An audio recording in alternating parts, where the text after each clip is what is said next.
Adaptação, improvisação. Mas sua fraqueza não é sua técnica. Você acredita que eu ser mais forte ou mais rápido tem alguma coisa a ver com meus músculos? O que está esperando? É mais rápido do que isso. Não pense que é. Saiba que é. Sei o que está tentando fazer. Estou tentando soltar a sua mente, Neo. Mas só posso lhe mostrar a porta. É você quem tem que atravessá-la. O primeiro filme da saga Matrix praticamente inteiro bate nessa ideia do Neo expandir a mente dele, sobre ele acreditar que ele é o escolhido. Isso é um assunto muito legal, mas também muito complexo, e eu vou tentar dar uma sintetizada aqui para o papo fluir legal. É muito relacionado a essa questão da arte, tipo pintura, escultura, ilustração, com a representação da realidade. Tipo, bem pé no chão, sabe? Ou seja, quanto mais técnica, mais bem executada, mais parecida com o real, melhor. A arte mais abstrata, mais conceitual, mais performática já não é tão levada a sério pelo público em geral, sabe? A galera já tira meio que pra loucura, meio que pra nada a ver, uma viagem. Mas enfim. Só que tem alguns pontos que a gente tem que levar em consideração para esse papo fazer algum sentido. O primeiro deles é que essa história da arte boa é a arte que representa a realidade já foi tema na história, só que isso aconteceu lá por volta dos anos 1500, tá ligado? Isso meio que começou lá na Renascença e se estendeu por alguns outros movimentos que vieram depois, só que a proposta foi mudando com o passar do tempo. Então você querer produzir ou consumir arte como era feito lá em 1500, eu não sei se é a melhor maneira de fazer isso hoje em dia, sabe? Outro ponto é que a arte passou a tratar de temas muito mais abrangentes do que só a representação da realidade. A própria realidade hoje está uma loucura do cacete, então imagina o que a arte teve que fazer ao longo do tempo para representar todas essas ideias que a gente vem debatendo desde que o mundo é mundo. Outro ponto que a gente tem que tomar cuidado é descontextualizar uma obra ou um discurso, sabe? E isso acontece muito frequentemente hoje em dia com esses cortes que a gente vê na internet, Instagram, TikTok, que a gente vê só um pedaço da obra rapidinho e pô, é lógico que ele não vai fazer sentido, tá ligado? Porque você tá vendo só um pedaço completamente descontextualizado. Então você vê lá um vídeo de 15 segundos numa galeria de arte de alguém fazendo, sei lá, uma exposição ou uma performance e tudo.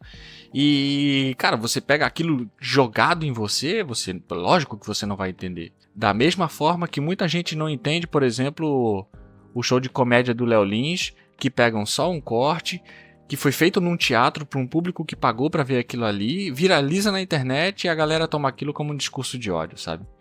Então a gente tem que tomar cuidado com isso aí. Eu não vou entrar no mérito do stand-up do Léo Lins ou da arte performática, ser bom ou ruim, ser arte ou não arte. O que eu quero dizer é que a gente não pode descontextualizar um trabalho, porque aí sim ele fica sem sentido nenhum. E aí, porra, a discussão fica muito mais complexa e muito mais complicada. E a gente aí sim não vai conseguir entender se é bom ou se não é, ou se faz sentido pra você ou se não faz.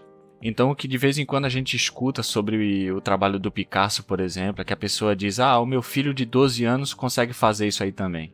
É porque a pessoa não entendeu que o trabalho do Picasso não é sobre representar a realidade de maneira fiel, sabe? O Picasso representava a realidade do ponto de vista do cubismo, e para você entender a obra do Picasso, você vai ter que entender do que se tratava o movimento cubista, a sociedade naquela época, o que estava acontecendo e tudo mais, para você poder contextualizar a obra do cara, e aí sim ela fazer algum sentido para você. Porque senão, se você se postar na frente de uma obra do Picasso lá, você só vai enxergar um monte de rabisco e é muito difícil que aquilo faça algum sentido para você ou que te toque de alguma maneira, sabe? E já entrando nesse assunto sobre representar a realidade de maneira fiel ou não, se você considera só aquilo que representa a realidade de maneira fiel como arte, você acaba desconsiderando um monte de artistas, obras de arte e movimentos artísticos que fizeram parte da história e da história da arte, que, cara, influenciam a gente até hoje, sabe? Então, se você coloca isso como regra, você acaba desconsiderando tudo isso que eu falei